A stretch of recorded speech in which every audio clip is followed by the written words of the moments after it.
নমস্কাৰ। উপন্যাস সায়ন্তনৰ সৈতে আজি আপোনালোকৰ মাজত। লেখিকা মুনমী হাজৰিকা, প্ৰকাশক JS পাব্লিকেশ্যনছ, মূল্য ৩০০ টকা, পৃষ্ঠা ৩০৩। সাংস্কৃতিক নগৰী যোৰহাটৰ বাসিন্দা মুনমী হাজৰিকা। স্নাতক ডিগ্ৰীধাৰী মুনমী হাজৰিকা বৰ্তমান ভাৰতীয় ডাক বিভাগত কৰ্মৰত।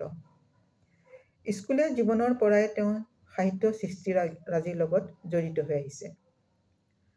তেওঁৰ ১৫খনো অধিক উপন্যাস, ৩০ৰো অধিক গল্প আৰু প্ৰবন্ধ আদি বিভিন্ন কাকত আলোচনীত প্ৰকাশ পাই আহিছে। তেখেতৰ প্ৰকাশিত ৩খন গ্ৰন্থ হৈছে শিপা সাহিত্য সংকলন ২০১৭ চন, পাতাল গংগা গল্প সংকলন ২০২০ চন আৰু উপন্যাস তেজস্বিনী ২০২৩ চন। এতিয়া আহোঁ উপন্যাস সায়ন্তনখনৰ কিছু কথালৈ।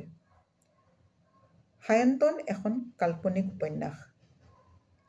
কাল্পনিক উপন্যাস হ'লেও পটভূমি হৈছে অসমৰ ৰাজনৈতিক আৰু সমাজ জীৱনৰ এক মুচিব নোৱাৰা অধ্যায়।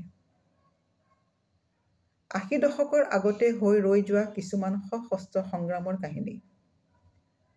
সামাজিক, অৰ্থনৈতিক আৰু ৰাজনৈতিক স্বাধীনতাৰ বিচাৰি এচাম মুক্তিকামী যুৱক যুৱতীয়ে আজিৰ পৰা ৪টা দশকৰ আগতে তেওঁলোকে সপোন দেখিছিল।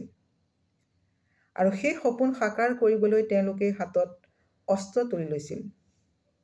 আৰু সেই সময়ছোৱাতেই স্বাধীনতাৰ সপোন বুকুত বান্ধি এচাম তজবজীয়া যৌৱনৰ মৃত্যু ঘটিছিল।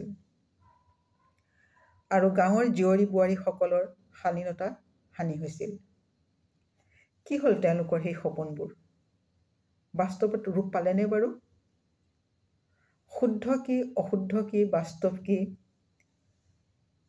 সত্য কি, এই সকলোবোৰ মুক্তি সপোনৰ পাছত দৌৰা আৰতিহঁতৰ কথাৰে জনপ্ৰিয় উপন্যাস সায়ন্তনখন এবাৰ আপোনালোকে পঢ়ি চাব লাগিব।